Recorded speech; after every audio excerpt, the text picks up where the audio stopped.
Il y a un an, le président de la République nous enjoignait au réarmement démographique. Que s'est-il passé depuis? D'un côté, le réarmement a pris un sens bien concret, puisqu'Emmanuel Macron parle maintenant d'entrer en économie de guerre.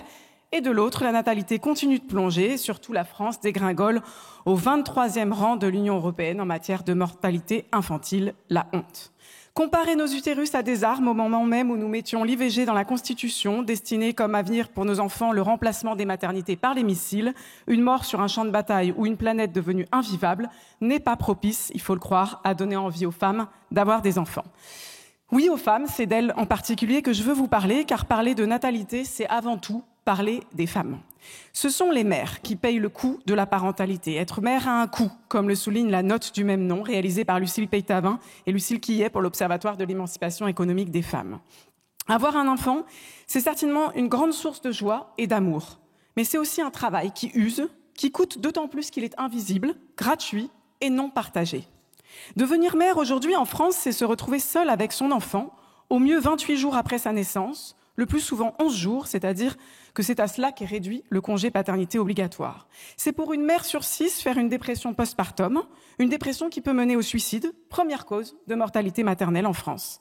C'est de voir, quand l'enfant a tout juste 2 mois et demi, reprendre le travail si on a la chance d'en avoir un, et aussi d'avoir trouvé un mode d'accueil, c'est-à-dire, parlons franchement, confier son enfant aux soins d'autres femmes.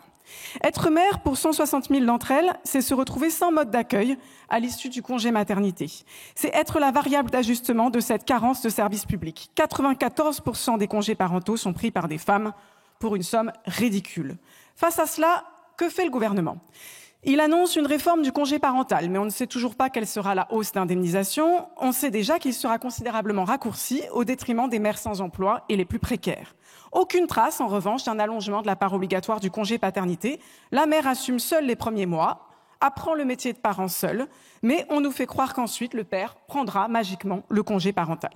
Et du côté des places en crèche, le Haut Conseil de l'enfance, de la famille et de l'âge estime que 230 000 places en crèche au moins sont nécessaires sous 5 ans pour répondre aux besoins. Pendant le dernier quinquennat, sur les 30 000 places en crèche promises, seule la moitié ont été créées et surtout, le secteur privé lucratif a explosé malgré les scandales de maltraitance avec la bienveillante complicité de la parjure Aurore Berger. Rien non plus pour mettre fin à la spirale de la pénurie du personnel et de la perte de qualification. Pour cela, il faudrait revaloriser ces métiers. Et oui, un autre versant de la dépréciation du travail maternel, la dévalorisation des métiers féminisés. Notre proposition de loi est toujours sur la table.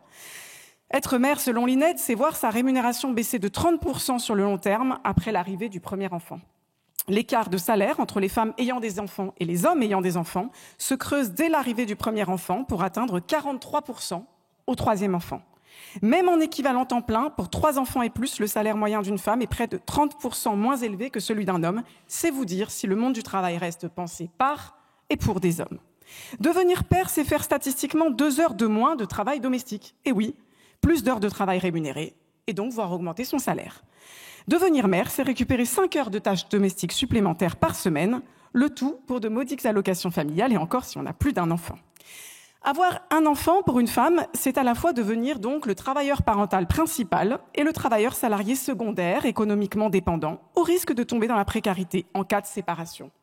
Or, il s'agit d'une famille sur 4. Oui, sans surprise, quand survient une séparation et que le foyer devient monoparental, c'est 87% des cas, la mère qui est en charge de ce foyer. Le travail gratuit qu'elle a toujours fait, elle le continue.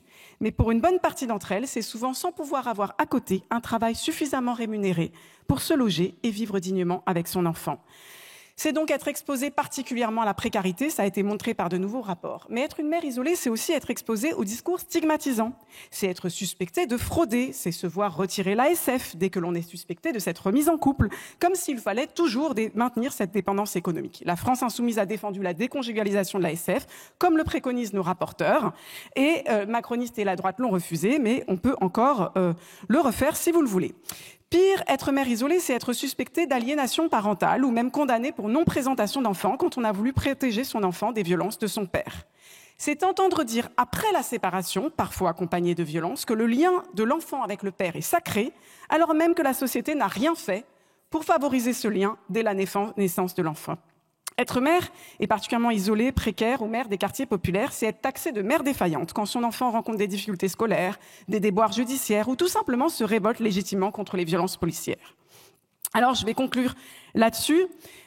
Ici, on s'interroge sur les politiques familiales, mais souvent dans cet hémicycle, quand on parle des familles, c'est pour les montrer du doigt, leur proposer de retirer leurs allocations familiales, et c'est rarement en faveur de la jeunesse et de l'égalité réelle de genre.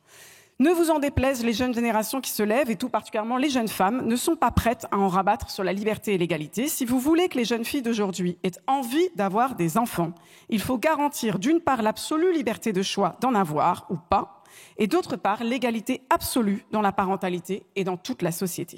Je vous remercie.